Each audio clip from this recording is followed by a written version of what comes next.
Hey everyone, how are you? We're just going to do another live Q&A today based off, we had a few questions from last week that we didn't have time to answer, so we get to those. So anyone that joins in, feel free to put a comment in the comments. If you have a question, let us know what your questions are. Give us a wave, say hello. Seppi, how are you? ML Universe Productions, Carlos Farhood, thanks for joining in. We'll get started in a minute or so. Let you guys pop your questions in if you have one.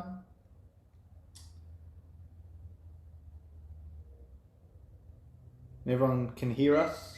Hear me? Yep. Cool, thank you. All right, so yeah, so last week's Instagram live was pretty good, and we had some questions come through, and a few people messaged me saying, "Hey, you didn't answer my question. Get to my question and whatnot." So we'll try and keep doing these. You know, it's awesome. I love the engagement. So we'll probably get started now. So hello and welcome to the First Brick Property Instagram Live second attempt, I guess. Thank you to everyone that joined in first time last week. Second attempt today. We'll see how we go. We had some good questions last week. We got a few really good and important questions today. And as per usual, we'll try and grab the audio from this recording and pop it onto our podcast plays. I'm using a bit of a different format today for our video, so hopefully I can get that audio no problem. So I've got three questions here lined up. One of them is a bit of a biggie. The other two are a bit smaller, and we'll see if we get any questions coming through the comments. If not, we might have a nice short one today. So first question was from last week, was from Nader the Wood. He simply asked, how much am I looking at for a $500,000 purchase in terms of stamp duty and a deposit? And can I get my rent to cover my mortgage? So good question, Nader. So to work out your stamp duty and to work out the deposit, very simple free app that I use. It's called the Property Calculator Australia app, PCAU. It's on the Apple Store, Android, and all the rest. It's on all the platforms that you can download apps from. And simply, you pop in how much you want to purchase the property for. You pop in where you're buying it, New South Wales, Victoria, Queensland, whatever, because every state has its own brackets. Click the deposit amount you want, and it's going to keep changing the numbers. So for a $500,000 investment property in New South Wales, Nader, your stamp duty is going to be about $17,000. If you had a 20% deposit, which we discussed a few times, is kind of the standard deposit amount that you want to have, that's $100,000. So your total to get in is $100,000 plus the stamp duty amount of $17,000, which is $117,000. Obviously, we know, we've spoken a few times, there are exceptions. You might have a lower deposit amount. We maybe have 10%, which will be $50,000, and then you add the $17,000. So you're looking at an entry cost of $67,000. Now, when you're borrowing less than 20%, normally you'll have LMI triggered. But for whatever reason, if you don't have your LMI triggered, if you are in the medical world, if you're a chartered accountant or one of the exceptions to the rule, and you want to use this app to figure it out, there's actually a new feature I only found the other day. I'm not sure how long it's been there. I'm pretty sure it's a new feature. You can actually click not to calculate LMI. So if you are a doctor or dentist, or in a medical or child accountant, or one of those professions again that you can get away with not paying LMI with a smaller deposit, you just click no LMI, don't calculate it, and it'll tell you. So Nader, that app is for you. Check it out. It's an amazing app. It'll work out all those numbers for you within like 5 seconds. Hey Mona, just joined in. Hope you're having a great time wherever you are. let Nada know we've just answered this question from last week. But regarding if the rent can cover your mortgage as well, that comes down to selection of property and location and strategy as well. So when rent is covering your mortgage, we're looking at a positively geared property in this instance, and a very common strategy these days of positively geared, for your cash flows to continue to be able to purchase the kid and to be putting money in your pocket as well. So can I find a place with my rent covering my mortgage 100%? At 500,000, we'll have to find a place that does it. But we're finding positively geared properties every single day. We've purchased 3 or 4 at that kind of exact price point for customers within the last 2 months, and straight positive cash flow without having to do anything, without having a granny flat or anything like that. It's just straight positive, purely based off location. But those areas are also getting great growth, 6 to 7% annual growth as well per year. So hopefully that answered your question. Our next question from last week was from KG, who asked, if I have the option to use a guarantor or not use a guarantor and get a loan normally, which is better? And second question, is it better for me to buy closer to the Brisbane CBD or further out in Sydney? Very good question. KG, it's hard to answer that question without knowing the full situation, and obviously this is all just general advice, why not? But the guarantor versus normal, so the pros and cons. The pros of using a guarantor when you can, put down a deposit yourself. For example, we'll go back to the $500,000 example from Nada. You have $500,000 property purchase price. You got $100,000 for your deposit, 20% plus stamp duty. So you got 115 grand. If you use a guarantor, you're obviously saving 115,000 up front, which you can put straight away smack into your offset account. You're going to reduce your interest by a lot. You obviously save that money. You'll be able to use it for renovations, do extra work, or do whatever you need to do, or have the option to use that money for whatever. If you want to buy a new car, you want to go on a holiday, that money is available in liquid. So using a guarantor in that situation will be great. One obvious negative is you got to get yourself a guarantor that's willing to do that. When you are using a guarantor, you are putting risk against that person's name and their assets and all their securities. So you want to make sure that you're not just using it for the sake of using it. You are putting the guarantor under some sort of risk. They got to sign some paperwork. They got to really agree and be aware and understand the process and what's going on. But if we looked at it from a pure numbers point of view, it would look quite good if you had the deposit and then went with a guarantor. The other downside is it can impact your LVR, your loan to value ratio. So obviously if you're borrowing 100% through a guarantor, you owe 100%, and so your LVR is going to be quite high. So when you're going to borrow later on, may have an impact. So I don't want to get too into it because it really depends on your situation, and it's really broad question. Broad answer because the question is quite specific. So best to give us a call. We can have a chat, or and we can lead you to some really good brokers, mortgage brokers that can help you out with that as well, and do some numbers and tell you about future risks associated with purchasing further properties. But if we looked at it from a pure numbers point of view, immediately for that one property, it would be great because you're going to have that money instantly available to put into your offset account. As long as you're going to do that, obviously you're going to reduce your interest. You're going to reduce your interest rate. You're going to reduce your payments, and you're going to have higher cash flow immediately from that property as well because your interest will be lower. So you could turn a negative into a positively property, as long as your guarantors are more than happy to be guarantors. Now the second part of your question again really depends on how much money you got and what your goals are, what your strategy is, what your financial situation is. Just a quick reminder, KG asked, is it better for me to buy closer to the Brisbane CBD or further out in the Sydney CBD? So this comes down to, firstly, your current financial situation, and then secondly, your future goals and what you want to achieve. So if you have 5 million and ready to buy whatever, wherever, we probably just say go closer to the CBD, because serviceability is not going to be a factor. You're going to get great growth, all of the things, everything ticks the boxes there. So hit the Sydney CBD. Most people don't have 5 million just sitting there. So it really depends on how much you got, because depending on how much you have, there is a point, I guess, where it's better to be in Brisbane than Sydney, and there is a point where you've got enough that you're going to get better growth out of Sydney than you will in Brisbane.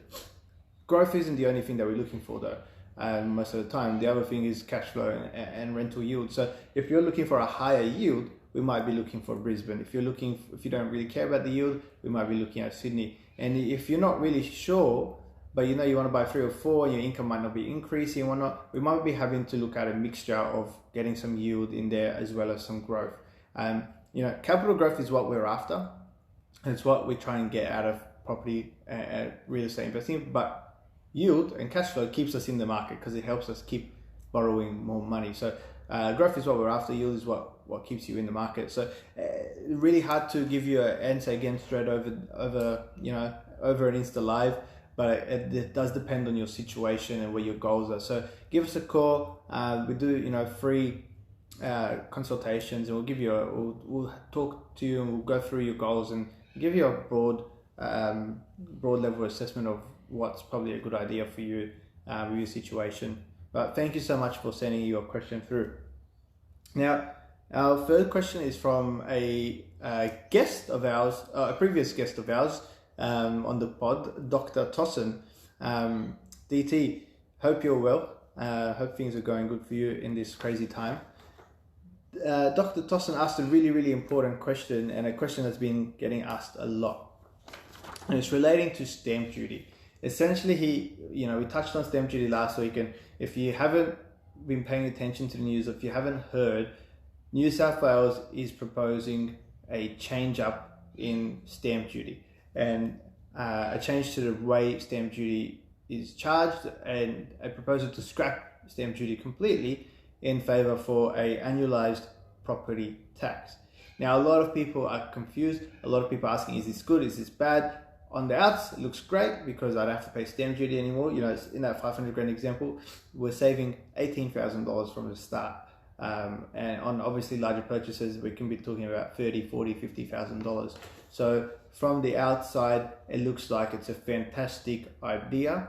Scrap stamp duty is what the New South Wales government is proposing at the moment. There's a few tweaks in there, and we'll talk about it now.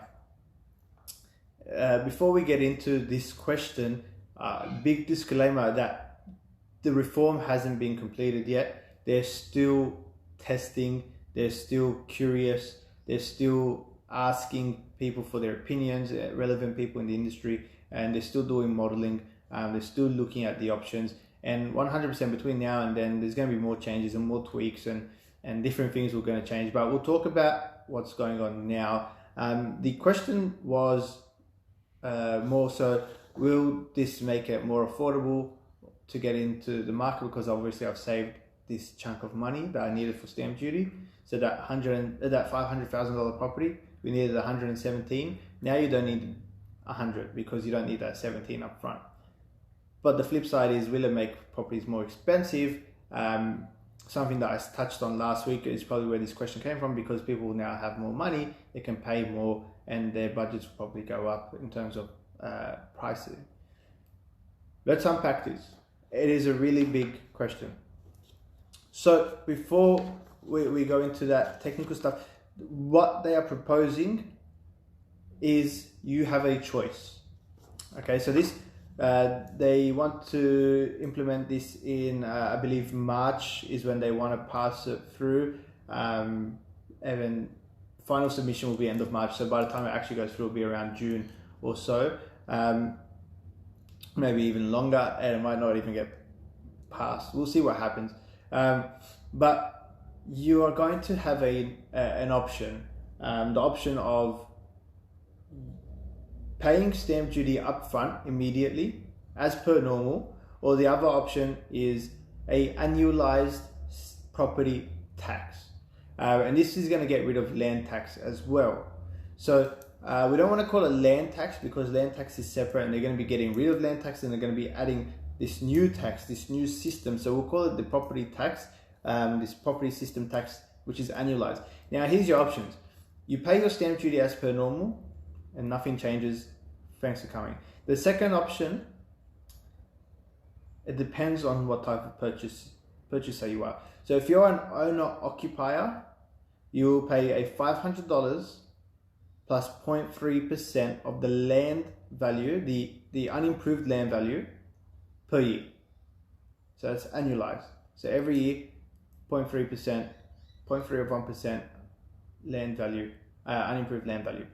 If you're an investor, it's $1,500 flat plus a 1% land value. This is what they're proposing, 1% of the unimproved land value.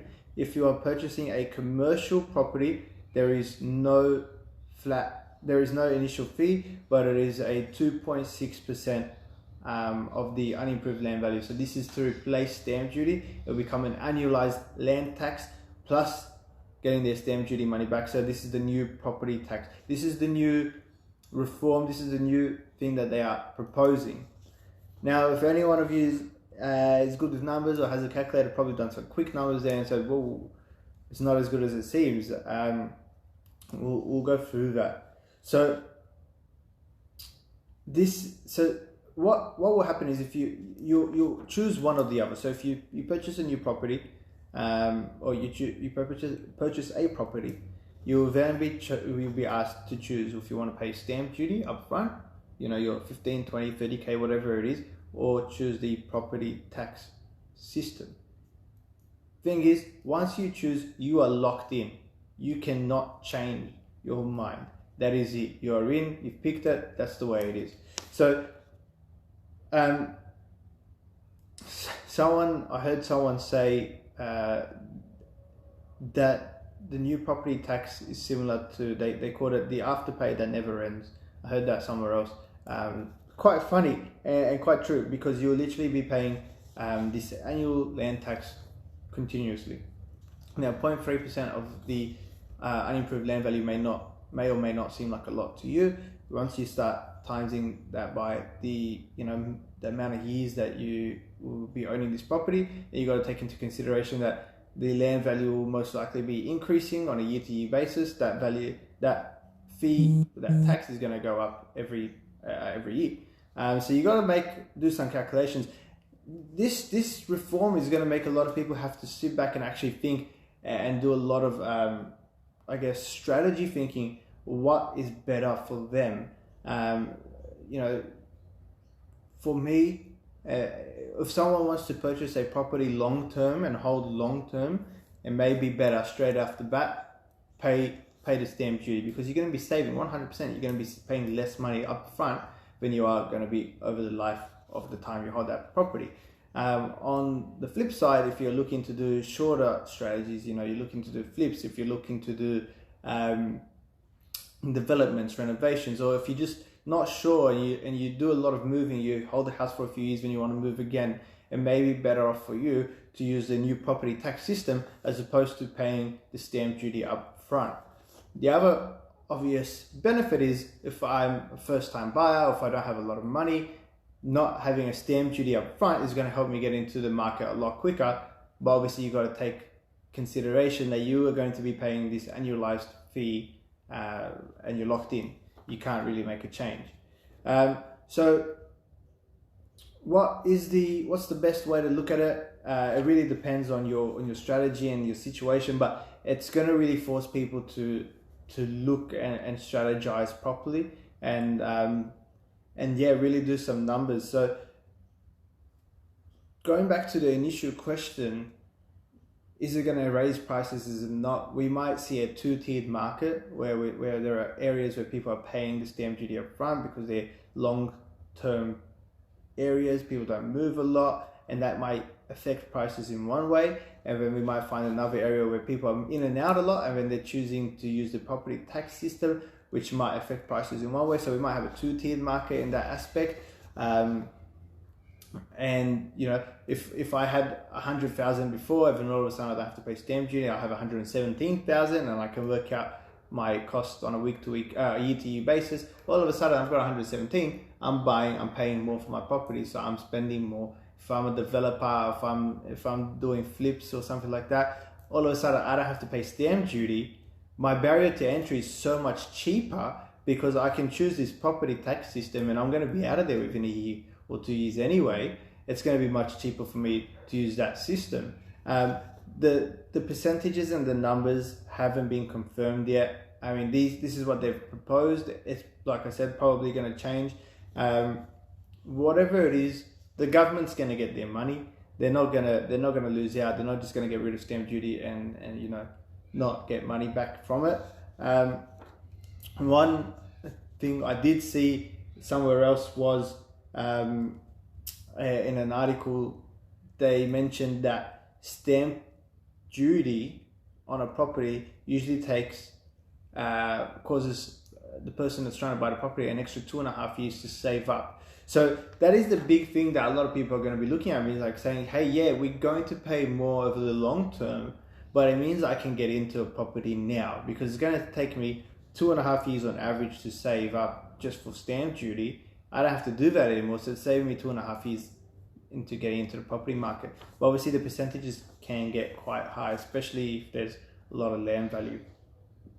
So a lot of strategy will have to be looked at there. Just going to have a look at my notes if I had anything else I wanted to talk about regarding the stamp duty. I think we've hit most of the points there. So to summarize that stamp duty and property tax, who's affected, who's not, what's going to happen. So by March will be the final submission, end of March, and then we'll see what happens. This is a big, big exclamation point, question mark. We're not sure.